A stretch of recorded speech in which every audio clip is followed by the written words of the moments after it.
Welcome back to our intermediate financial accounting class. In our last couple of segments, we've been talking about changes to retained earnings. We started out talking about why these changes are important.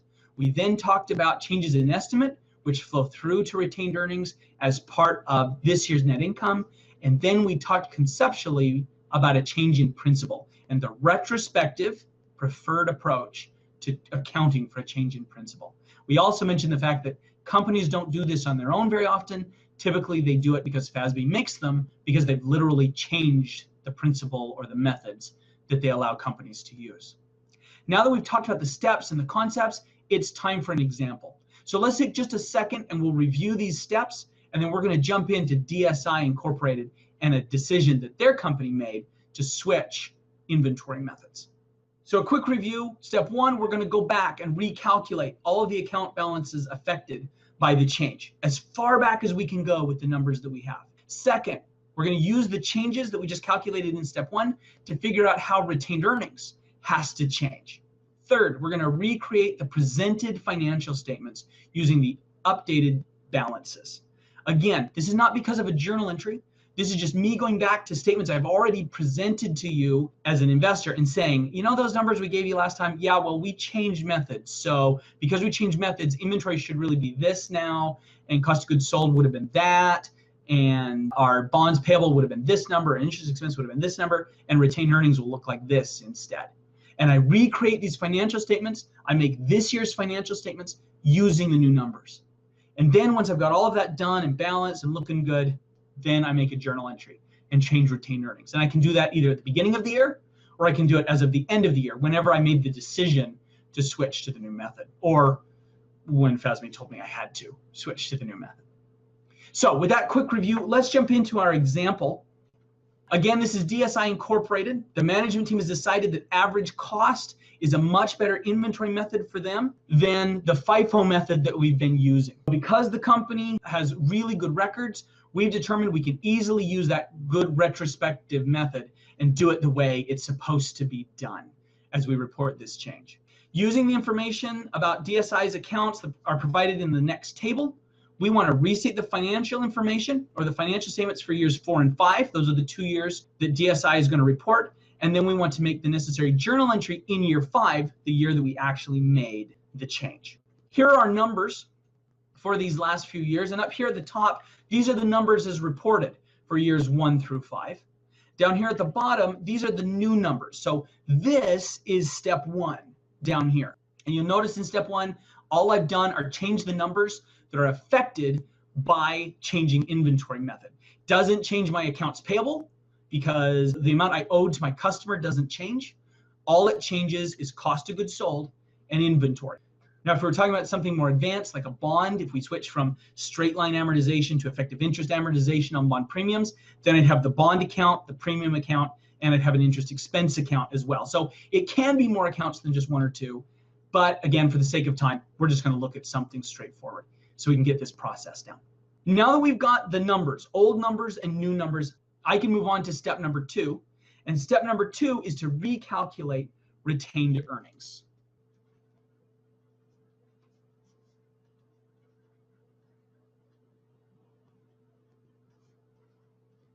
And for me, the easiest way to do this is to create a basic statement of retained earnings and flow it through from year to year. So I'm going to start with year 1. And we'll start with the beginning retained earnings balance. And this is year 1 of the company's life. So beginning retained earnings was 0. We're going to add net income.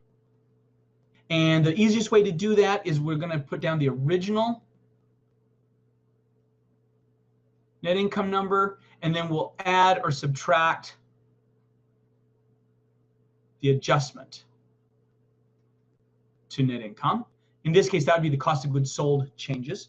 Then we'll take out any dividends, and that will give us our ending retained earnings. So let's go back to our table and take a look at that original net income number so we have it. Originally, net income is this $35,000. Now I need the adjustment to net income. So let's go back, and we're going to compare 2 numbers here. The numbers that would change are cost of goods sold from the FIFO method to the cost of goods sold average cost. So we're going to go from negative 50 to negative 60. So if cost of goods sold goes up, then net income would go down. Now I have a confession to make at this point. As part of a change in method, there are going to be tax consequences, which would change our income tax expense. It may change our taxes payable or receivable for this year, and it might cause a deferred tax change. However, we're not going to be able to get into that in this class because the tax effects of a change are a little more involved than we have time for. And this is really something you have to take to your tax department and have them consider national laws, local laws, international tax laws, etc. So it's kind of beyond the scope of our class to figure out what these tax changes will be. So for now, I'm going to break my rule and just say, don't worry about the effective taxes in our examples. And hopefully the logic of that makes sense. Again, because we're doing retrospective changes, it becomes more complex than we really have time to get into. You need a tax expert. And in all honesty, I'm not a tax expert. I do GAAP. Tax is beyond me. Matter of fact, I took that first tax class and decided I'd teach financial accounting for a reason after taking that first tax class. Good, no offense to those who teach or love tax. I'm glad there are people like you because that means I don't have to do it. So anyway, just be aware, really there are tax consequences here. We would include those as well, changing deferred taxes, income tax expense, and income taxes payable, but we'd have to do it in conjunction with the tax department to get those numbers right. So rather than get them wrong, we're just going to assume there are no tax effects, as much as I hate to do that. So for now, we've just got this increase to cost of goods sold for 10,000, which is going to drop net income by 10,000. So I need to put a drop of $10,000 into my net income. So 35,000 minus that $10,000 change means my new net income will be 25,000. Dividends are 0. So 0 plus 25 less 0 gives me $25,000 as my ending retained earnings.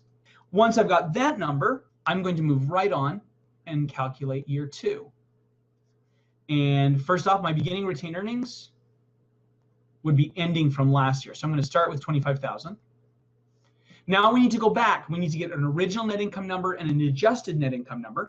If we look at cost of goods sold current versus cost of goods sold new, we go from 60,000 to 57,000. So cost of goods sold goes down. If cost of goods sold goes down, then net income goes up.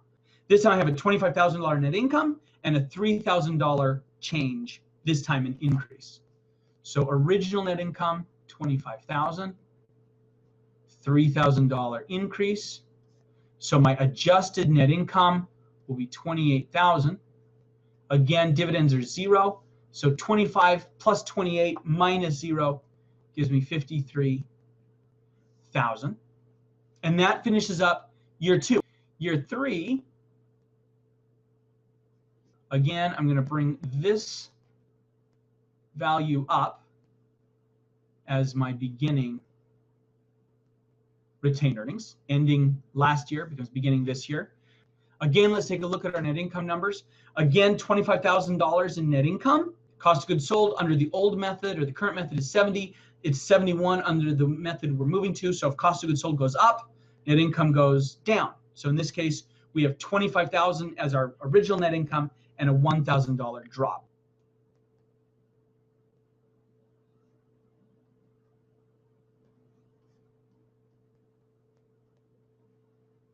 Again, no dividends. There's no dividends at all for this company, so that'll just be 0 all the way across.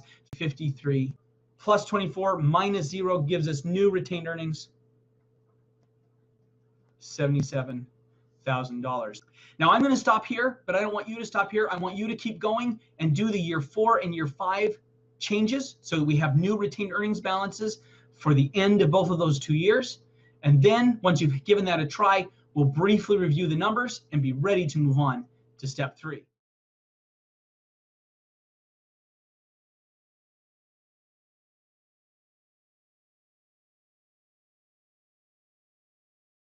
Now that you've tried it, I'm going to give you some summary numbers just as check figures. If your numbers don't match up, then take another look at them. But hopefully you got numbers that look something like this.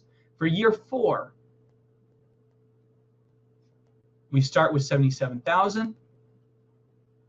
We end up with an adjusted net income of $43,000 and an ending retained earnings balance of $120,000.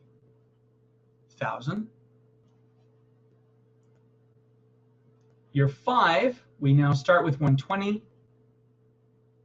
We should have an adjusted net income of $35,000, which leads to an ending retained earnings balance for this year 5 of $155,000.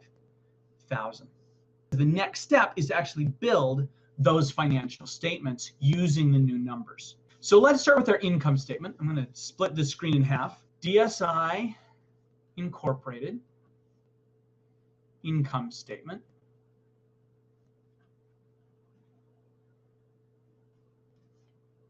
For year ended December 31st, year 5. And then, of course, we'll also present, for comparison purposes, year 4, which is just good form to have at least one more year, but that's also what it told us in the instructions, was to include the year 4. Now, year 5 is brand new. Investors have never seen it before. So I can put in the new numbers in year 5, just fresh, hey, here's what our numbers are, and be done. In year 4, however, these numbers are not going to match up to what I showed my investors last year. So the first thing I need to do is warn them that these numbers are different. So I'm going to put right up here at the beginning, this is as adjusted. Please see note, I don't know, let's say it's in note 12. Whatever footnote your company's actually using, you refer to that note. We want people to know that there's been an adjustment and these numbers are not going to match, and they need to go to their footnotes and dig in to see the details that are there. All right, let's see. We don't have a lot of detail in our income statement. We're just keeping this really simple. So we need a sales number, a cost of goods sold number. We have other expenses, and that's going to be enough and get us to net income. So let's start with our year 4 numbers, and then we'll put in the year 5 numbers. So year 4, our sales come from this first table. Sales are $145,000. Cost of goods sold is not the $75,000, it's the $72,000 down here. And my other expenses will be $30,000. So let's go ahead and put those in there. 145 in sales. We use the new cost of goods sold. That's the $72,000. And then our other expenses are still 30.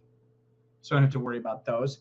And if I add that up, I get net income of $43,000. And I compare that, I always compare it to this number in my recalculation of retained earnings table, and they match up, so I'm good to go.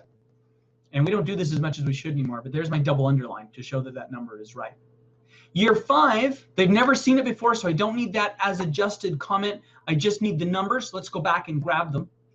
Sales were 160, cost of goods sold, again, not going to use this number up here. I'm going to use the number down at the bottom, the 93, and then we have 32 of other expenses.